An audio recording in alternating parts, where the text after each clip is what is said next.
Адзін з самых папулярных жартаў пасля сёлетніх выбараў. Айцішнікі, якія маюць заробак у некалькі тысяч долараў, пратэстуюць дзеля лепшага жыцця тых, хто не мае 500 рублёў.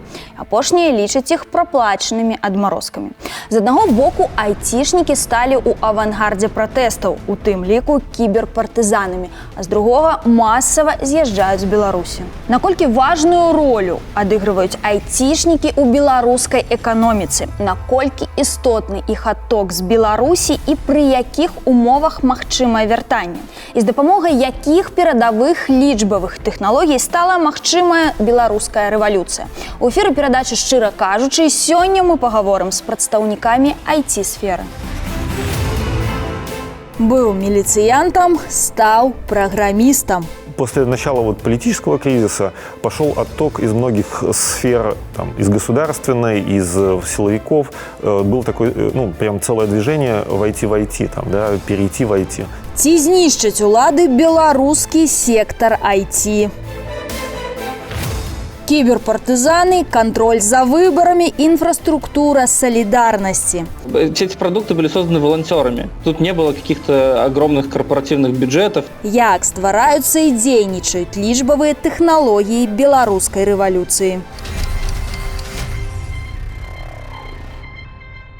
Былы дырэктар парку высокіх тэхналогій, які сёлета балатаваўся на прэзідэнта Валер Цапкала, кажа, што айцішнікі сталі палітычна актыўнымі не раптам цяпер. И в 2010 году они были активны. Я вспоминаю, как около 10 сотрудников IT-компании, не буду ее называть, они были задержаны, и когда ко мне обратились наши власти, скажем так, о том, чтобы этих сотрудников мы каким-то образом повлияли на них, уволили, оказали воздействие или повели профилактическую беседу с компанией. Естественно, что никто никакой беседы не вел. Самыя актыўныя сёлета ў палітычным плане тыя беларускія айцішнікі, якія працуюць за мяжой, бо яны менш уразлівыя што да рэпрэсій. Напрыклад, сузаснавальнік кампаніі «Пандадок» Мікіта Мікады спыніў праект па падтрымцы звольненых сілавікоў пасля арышту ў Менску сваіх калег з пагрозай зняволення ад 3 до 10 год. Гэтую справу падхапіў сузаснавальнік дабрачыннага фонду дапамогі звольненым у Беларусі за палітычную пазіцыю Байсол, IT-бізнесовец, які некалькі гадоў жыве на захадзе, Яраслаў Ліхачэўскі. У ягонай біяграфіі праца грузчыкам ды іронія лёсу сісадмінам у Міністэрстве ўнутраных справаў. IT-бізнесовец кажа, што асноўная прэтэнзія на адрас дзейных уладаў з боку прафесіяналаў яго галіны – парушэнне базавых правоў чалавека, што адбіваецца і на вядзенні бізнесу.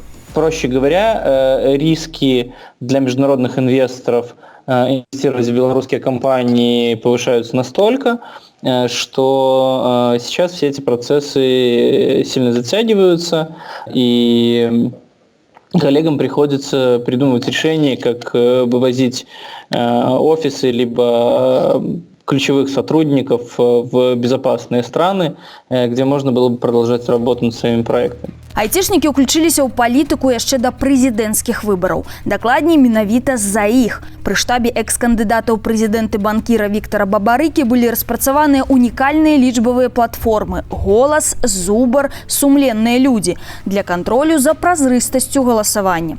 Менавіта на гэтых пляцоўках, падпісантамі якіх сталі некалькі мільёнаў беларусаў, збіраліся доказы фальсификаций. Очень редко в мире можно встретить такую проблему, как такая наглая фальсификация выборов. Тут же все идет от спроса. Таких продуктов не было не потому, что они какие-то там rocket science, их невозможно создать, и они суперсложные. Эти продукты были созданы волонтерами. Тут не было каких-то огромных корпоративных бюджетов. У выніку кампанія назірання за выбарамі ў Беларусі стала сёлета самай тэхналагічнай за ўсю гісторыю. Это переориентация на серию проектов, все тоже направлено на гражданское общество, его построение и развитие. И это ряд инициатив, в том числе и, можно иногда говорить, IT-продуктов в онлайне, но уже не только про выборы. То есть кто-то оказывает юридическую помощь, кто-то агитка, которая помогает материалам распространения. Все это инициативы, которые родились в революционный период уже.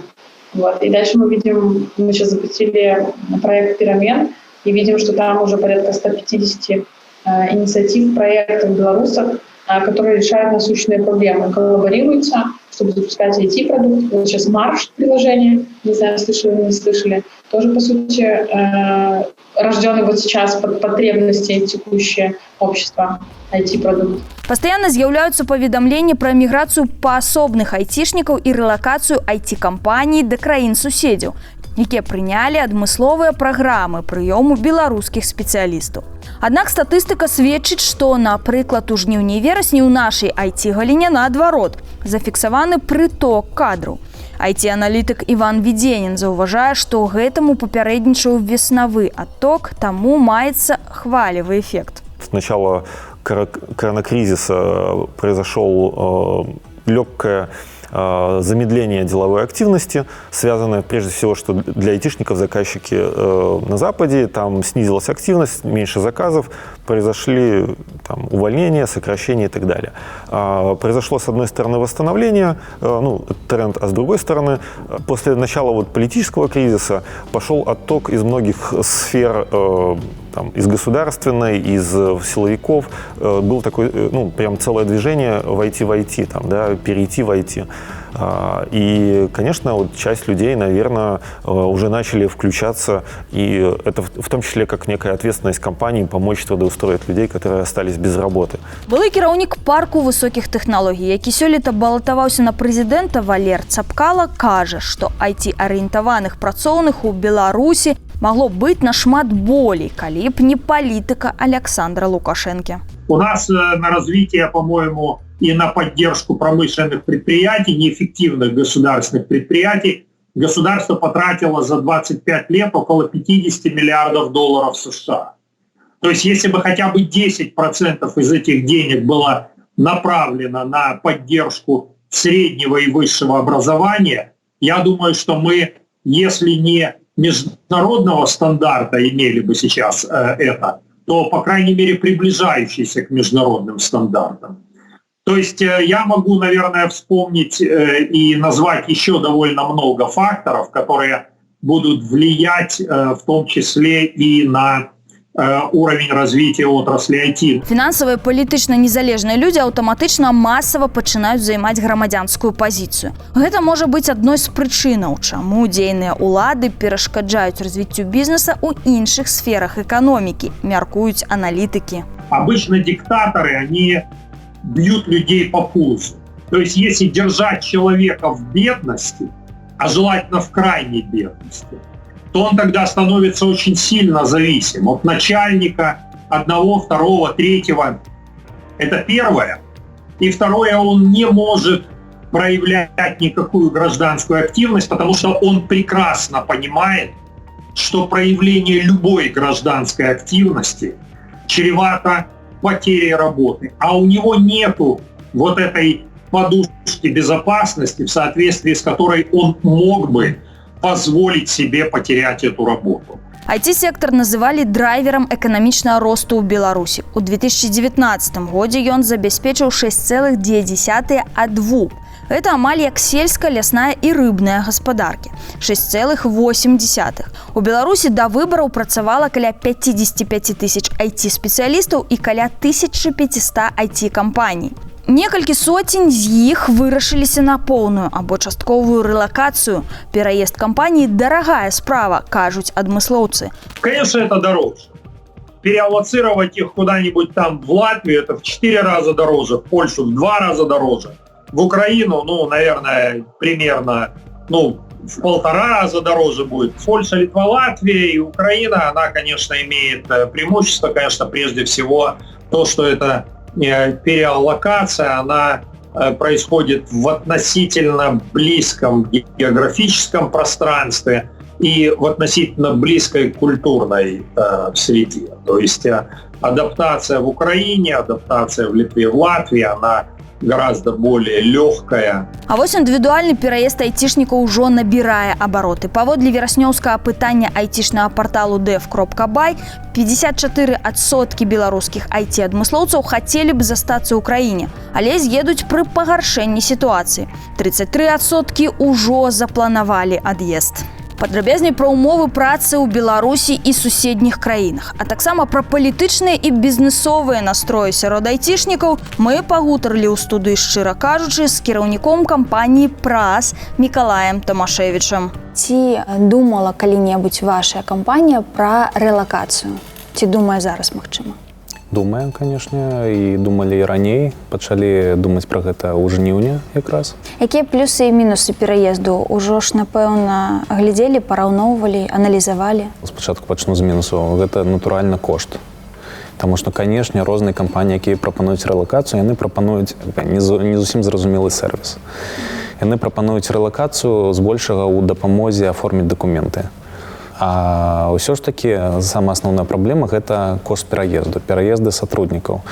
Калі супрацоўнік пераязджае ў іншую краіну, то яму трэба забяспечыць жыллё, яму трэба забяспечыць там іншыя нейкія рэчы, плюс сям'я, калі сям'я, канешне, і плюс адпаведна кошт, заробак трэба нейкім чынам павысіць, таму што кошт жыцця павышаецца.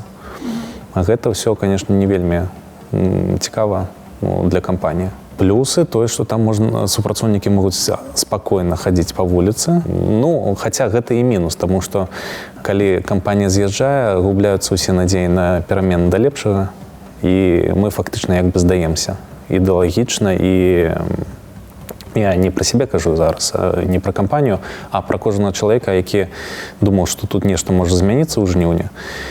І ён пераязджае ў Польшу, і гэта такі надлом псіхалагічны, што мы прайгралі. А параўнайце, калі ласка, умовы працы для IT-спецыялістаў у Беларусі і ў суседніх краінах. Тое, што нам дасылалі інфармацыю наконт рэлакацыі, напрыклад, Астана Хаб.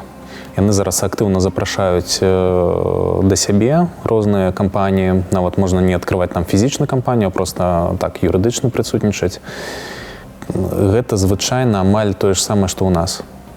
Плюс-мінус нейкія адсоткі. Я адчуў нават, што зараз ва ўкраіне там нешта больш цікавае будзе, чым у нас. Некаторыя краіны там увогуле няма ніякіх там ні падаткаў, ні ФСЗ-аў і гэтак далей. Так што раней у нас, канешне, былі цікавыя умовы, а зараз я так гляджу, што шмат у якіх краінах тэхнапаркі развіваюцца і умовы адны, ну, амаль што тое ж самае атрымліваецца. Якія наступствы ў Беларусі будуць вось пасля такіх рэлакацый? Яны будуць адчувальныя? Натуральна. Гэта перш-наперш эканамічны крызіс, ну, такі частковы. Таму што у нас, конечно, дзяржава любіць казаць, што там Беларусь калі, гэта ўсё наша. А тое, што тыя ж самі айцішнікі, ну, умоўна кажучы, $2000 зарабляюць, 3000, 4000, і яны ідуць і на гэтай грошы набываюць сабе кватэру. Ходзяць кожны дзень у краму, набываюць самыя зазвычай дарагія прадукты. Гэты рынок расце, у нас з'яўляецца кавярня. Глядзіце, у нас большасць кавярняў у горадзе з'явілася, ну і ў іншых гарадах таксама. Калі там, з 10-х гадоў пачало гэта ўсё з'яўляцца, больш так актыўна. Апошнія 5 гадоў. Так, ну і апошнія 5 гадоў у тым ліку. І за кошт чаго? Шмат грошаў у людзей з'явілася, яны хадзілі, набывалі кубак кавы за там 7 рублёў, умоўна кажучы, там нейкая пірожанка за 10 рублёў, а чалавека, у якога заробак $500, ён будзе так хадзіць кожны дзень? Ну, натуральна не будзе. І $500 не ва ўсіх нават. Ну, канешне, ёсць людзі, якія атрымліваюць і 700 рублёў, і 600. Ну, я пра менш не кажу ўжо. І натуральна, калі гэтыя людзі, якія валодаюць такімі свабоднымі грашовымі сродкамі, яны з'язджаюць з краіны, адпаведна, у нас знікаюць кавярні, у нас знікаюць там нейкія пункты адпачынку таксама. Ну, плюс, мы ж да гэтага яшчэ берем, што сюды перастаюць ездзіць расіяне. Гэта таксама важны факт. Ну, там у санаторыі беларускія. Так што адток айцішнікаў вядзе, ну, часткова да эканамічнага крызісу. Якія плюсы і мінусы былі для IT-сферы пры кіраванні Лукашэнкі ў апошнія гады? Ён любіць казаць зараз пра тое, што айцішнікі зараз неўдзячныя, дэманструюць сваю непакорнасць нейкім чынам, так, выходзіць вось на ПВТ. Таксама бачым, назіраем гэтыя акцыі. Чым можа патлумачыцца такое выказванне? Ну, плюсы, натуральна, у тым, што ПВТ стварылася. Не думаю, што Лукашенко разумее менавіта, як працуе IT-кампанія ўвогуле. Ну, гэта маё прыватнае меркаванне проста. Проста калісьці людзі пабачылі, што IT-спецыялісты, ну, так, на пачатку 2000-х з'язджаюць з краіны. Тады яшчэ IT-рынак быў не вельмі развіты ў Беларусі, і людзі маглі з'ехаць у нейкую краіну кшталту, ну, тых жа з ЗША, напрыклад, і працаваць у дзесяткі, сотні разоў з большай заробкам, чым у Беларусі. Натуральна, з гэтым трэба было неяк змагацца. Прапанавалі варыянт зарабіць ПВТ. Каб тут можна было, ну, тое, што я казаў літаральна некалькі хвілін таму наконт ФСЗ, каб павысіць заробкі людзям, каб яны тут заставаліся працаваць. Гэта можна зрабіць толькі калі кампаніі будуць плаціць менш падаткаў, фактычна. Ну, гэта ж ФСЗ, гэта падатак, прытым нішто проста. Ну, такім вот чынам зрабілі, гэта першая хваля. Ну, другая хваля тое, што некалькі год таму, ПВТ 2.0, як называюць. Калі у ПВТ стала можна ступіць каму заўгодна, в прынцыпе, ну, любая кампанія, якая можа напісаць бізнес-план, абгрунтаваць неяк яго, можа уступіць у ПВТ і працаваць па гэтых крытэрыях. Плюс аблягчэнне працы. Ну, натуральна, гэта тое, што вось у час Лукашэнкі было зроблена. Тут з гэтым не паспрачаешся. Адзінае, што тыя ўмовы, якія ў ПВТ з большасці ёсць, перш-наперш у дакуменце звароце. Таму што дакументазварот вельмі складаны, немагчыма працаваць увогуле. Я не кажу пра ПВТ, пра увогуле беларускую сістэму. Ну, прывяду прыклад. Калі вы працуеце з нейкім замежнікам, замежнай кампаніяй, высылаеце замежнікам акт. Па нашым заканадаўстве трэба абавязкова дасылаць акты. Акты мусяць быць падпісаны з двух бакоў. І калі вы ім даслалі ў Канаду, напрыклад, а гэта акт, ён да вас не вернецца. Ну, натуральна, таму што яны проста не пайдуць на пошту вам дасылаць гэты акт. Потым прыходзіць падатковая, і вам штраф за тое, што ў вас няма гэтых дакументаў у ліку. Прычым, што ўсё можа быць аплочана, ну, а вы проста так штраф атрымалі. Ось, і такіх сітуацый вельмі шмат. Першае гэта дакументаабарот. Што яшчэ? На мой погляд, большая праблема ўвогуле ў эканоміцы Беларусі для прыватных кампаній гэта так, як працаваць з дзяржаўнымі органамі. На маё разуменне, увогуле гэты ўсе прыпоны трэба зняць. Што для ПВТ, што не для ПВТ. Таму што гэта ускладняецца, з'яўляюцца невядомыя спецыяльнасці, невядомыя людзі, якія мусяць быць, напрыклад, шмат бухгалтароў на кампаніі, дзе яны ўвогуле не патрэбныя. Напрыклад, вот мы уступілі ў ПВТ, і мы мусім падаваць 3 дэкларацыі падатковыя. 3. Хаця раней падавалі адну. Чаму 3? Адну мы падаем нібыта на, як мы працавалі раней, другую мы падаем ужо для ПВТ, трэцюю мы падаем НДС. НДС 0. Навошта яе запаўняць? Ну, але мы падаем у любым разе. Насамрэч, уся гэтая складанасць з дзяржаўнымі гэтымі справаздачнасцямі, яна не патрэбная ўвогуле. Таму што ўсё нібыта зроблена для таго, каб нам потым выдаваць штрафы бясконца. Ну, вот такое адчуванне ёсць. Дзяржаўныя органы падазраюць прыватныя кампаніі ў тым, што яны нешта не даплоцяць. Там, 1 копейку не даплоцяць, гэта трагедыя для дзяржавы. Быў такі нават смешны выпадак, калі мы выпадкова не даплацілі 1 копейку, і нам з прыватнага нумара тэлефанаваў інспектар і казаў, што вы не даплацілі копейку. Мы пайшлі ў банк, заплацілі плацёжку, ну, аформілі плацёжку, і плацёжка каштавала 2 рублі. Гэта каб заплаціць 1 копейку. Ну, гэта смешна. І як вы лічыце, айцішнікі маюць да ўладаў прэтэнзіі найперш палітычныя ці бізнес-эканамічныя? Я думаю, гуманітарныя, не палітычныя нават. Прычым, што яны нават не хочуць з'язджаць, таму што сённяшні кошт жыцця ў Беларусі, ён ніжэйшы, чым кошт жыцця ў іншых краінах. Таму яны ў плюсе, гэтыя людзі аказваюцца. Айцішнікі маю на ўвазе. Таму тут прэтэнзіі выключна да хамства, да нізкага ўзроўню культуры і гэтак далей. Дзякую за шчырую гутарку. Дзякую вам.